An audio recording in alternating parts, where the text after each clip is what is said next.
kebiasaannya dari sudut teknikal ni, dokumen-dokumen apa yang orang teknikal akan berikan kepada orang syariah ni berdasarkan kepada pengalaman Cik Solihin ni yang hampir 20 tahun lebih dalam halal ni. Sesungguhnya yang halal itu jelas dan yang haram itu juga jelas. Bagaimanapun di antara keduanya terdapat perkara yang tidak jelas, yang syubhah, yang mana ramai orang yang tidak mengetahuinya. Okey, terima kasih Sabri. Sebelum saya sentuh berkaitan dengan pengalaman yang ada setakat beberapa tahun ni, saya ada tambah fakta saya yang awal tadi berkaitan dengan governance fatwa di negeri ni tadi. Selain daripada poin yang datang daripada muzakarah di peringkat JAKIM itu, sebenarnya di peringkat negeri ada juga fatwa yang maknanya bersifat localized.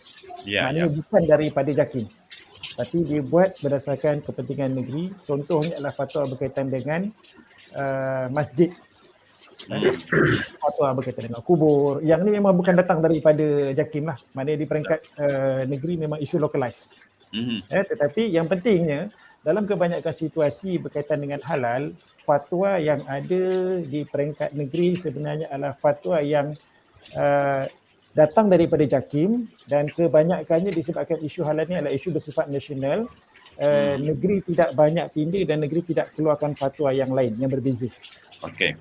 Itu suka saya menerangkan. Maknanya kalau Ustaz Hawari kata okey ini molek dah, so kita di negeri akan menurutilah. Berkaitan pula dari sudut teknikal tentang bagaimana proses fatwa ini dapat dihasilkan ataupun diputuskan dari sudut teknikalnya. Umumnya pegawai-pegawai teknikal seperti saya dan juga rakan-rakan di JAKIM serta jabatan negeri lain, kita adalah pihak yang saya boleh katakan macam buat screening awal lah. Buat screening awal untuk kenal pasti berdasarkan pengalaman dan juga pengetahuan yang kita ada tentang sesuatu bahan itu ada isu ataupun tidak. Jadi di sini pentingnya aplikasi sains. So ahli-ahli yang dari sudut syariah ni dia akan melihat dari sudut teknikal syariah. Kami akan melihat dari sudut technical science, di mana dokumen-dokumen sokongan yang awal ini tadi penting untuk kita kenal pasti sama ada adakah proses-proses yang berkaitan dengan fermentasi sebagai contoh, adakah proses melibatkan proses hidrolisis, adakah proses melibatkan penggunaan mikroorganisma, adakah proses ini melibatkan bahagian binatang yang agak common seperti kita biasa ketahui sekarang ni. Jadi sekiranya ada simptom-simptom ataupun petunjuk awal seperti ini tadi, maka kita kena lihat dengan lebih dalam sebab maklumat-maklumat yang ada ini mungkin tidak mencukupi. Sebab sebagian besar daripada bahan-bahan ini datang daripada luar negara yang tidak ada pengesahan halal.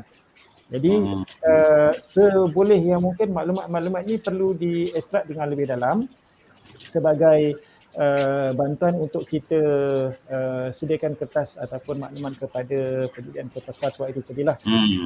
Contoh, tadi Ustaz Awari ada sebut pasal tentang fatwa berkaitan dengan alkohol ini tadi. Jadi sebelum datangnya keputusan peratus-peratus yang ada ini tadi, maklumat-maklumat teknikal yang ada ini tadi perlulah kita kenal pasti. Contoh, dalam persyaratan hukum berkaitan dengan alkohol ni tadi, kita kaitkan dia dengan mabuk dan juga arak. Jadi dari sudut teknikalnya, antara perkara menarik yang kita kenal pasti bila kita buat kajian tentang perkara ini adalah satu konsep yang dinamakan sebagai blood alcohol content dalam darah manusia. Dalam darah manusia ini kita ada kandungan alkohol sekiranya kita minum. Dan kandungan alkohol dalam darah ini tadi, dia akan mempengaruhi kewarasan yang berkait dengan mabuk tidak atau tidak seseorang manusia itu tadi.